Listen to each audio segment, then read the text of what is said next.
এ বিষয়ে আলোচনা করতে রাজধানীর মতিঝিল থেকে যুক্ত হয়েছেন আমাদের সাথে দৈনিক নয়া দিগন্তের নির্বাহী সম্পাদক মাসুমুর রহমান খলিলি। জনাব মাসুমুর রহমান, আপনাকে স্বাগত। প্রথমেই যে বিষয়টি জানতে চাইব যে আজ ট্রাম্প নেতানিয়াহুর বৈঠকের কথা রয়েছে যুক্তরাষ্ট্রে, এবং গাজাবাসী কিন্তু একটি আশঙ্কা করছে যে সেখান থেকে নেতানিয়াহু একটি সবুজ সংকেত পেতে পারেন গাজাকে পুরোপুরি নিশ্চিহ্ন করার। এবং আমরা যদি গত কয়েকদিনের এই ৩-৪ দিনের নৃশংসতা দেখি গাজার, সেক্ষেত্রে কিন্তু অনেকটা বোঝা যাচ্ছে যে গাজাতে যেসব ফিলিস্তিনি বাকি আছে তাদের সবাইকে হত্যার পরিকল্পনা করেছেন ইসরায়েল। এক্ষেত্রে আপনি কি বলবেন যে ট্রাম্পের যে পরিকল্পনাটি ছিল যে গাজাকে যুক্তরাষ্ট্রের নেতৃত্বে আনা এবং পুনর্গঠন করা, তিনি কি সেটি করতে যাচ্ছেন কিনা? বান্ডেল থাকলে প্রতি সেনমানিতে টাকা বাঁচবে। বিকাশ সেনমানি বান্ডেল কিনে জিতুন প্রতি লেনদেনে। আপনি ঠিকই বলেছেন, গাজাবাসীর মধ্যে একটা আতঙ্ক শুধু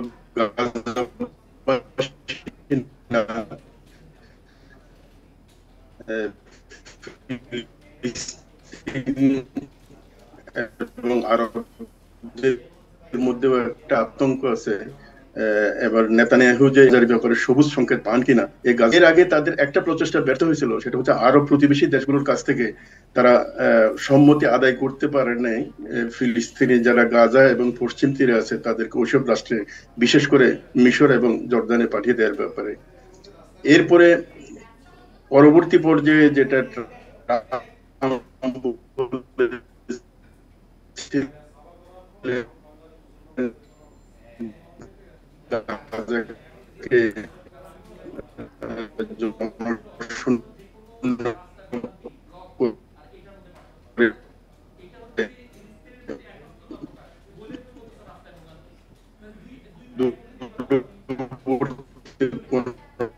রাষ্ট্রে পাঠিয়ে দেয়া, এটা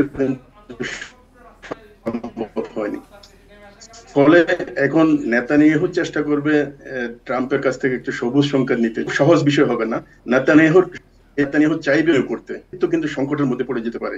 আমরা জানি ইসরায়েলের অর্থনীতি, ইসরায়েলের প্রতিরক্ষা, ইসরায়েলের যে অধিবাসী যারা আছে তাদের নিরাপত্তা, সবকিছু কিন্তু একেবারেই সংকটের মধ্যে আছে। আমরা এটাও জানি, যদি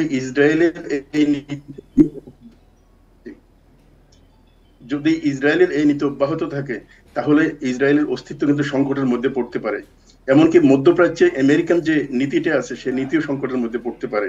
কারণ এর মধ্যে মধ্যপ্রাচ্যের বিভিন্ন দেশে জনগণের মধ্যে ব্যাপক অসন্তোষ এবং ক্ষোভ সৃষ্টি হচ্ছে। অলরেডি অনেক দেশে চরমপন্থা উৎসাহিত হচ্ছে। এটা যদি হয় তাহলে মধ্যপ্রাচ্যের অন্যান্য আরব দেশের নিরাপত্তাও কিন্তু হুমকির মধ্যে পড়ে যেতে পারে। একই সাথে আমেরিকান এবং পশ্চিমা স্বার্থ যারা ইসরায়েলকে সমর্থন দিচ্ছে এই যুদ্ধ চালিয়ে যাওয়ার ব্যাপারে, তারাও কিন্তু সংকটে পড়ে যেতে। জনাব মাসুমুর রহমান, আপনি বলছিলেন যে এক্ষেত্রে মধ্যপ্রাচ্যে একটা বড় ধরনের সংকট দেখা দিতে পারে, এবং যেহেতু আরব দেশগুলো আগেও ট্রাম্পের পরিকল্পনাটি নাকচ করেছিল বলেই হয়তো এমনটি হতে পারে। কিন্তু এবার এই ৩-৪ দিনে কিন্তু আমরা আরব দেশগুলোকে তেমন কোনো নিন্দা প্রতিবাদ কিছুই তেমনভাবে দেখিনি যে তারা নিন্দা জানাচ্ছে। বিশেষ করে সৌদি আরবের পক্ষ থেকে কিন্তু আমরা কোনো ধরনের কোনো কঠোর বা কোনো ধরনের কোনো বক্তব্য পাইনি। এটাকে আপনি কিভাবে দেখবেন? সংযোগটি বিচ্ছিন্ন হয়ে গেছে, আমরা পরে আবার চেষ্টা করব। চলে যাচ্ছি পরের খবরে।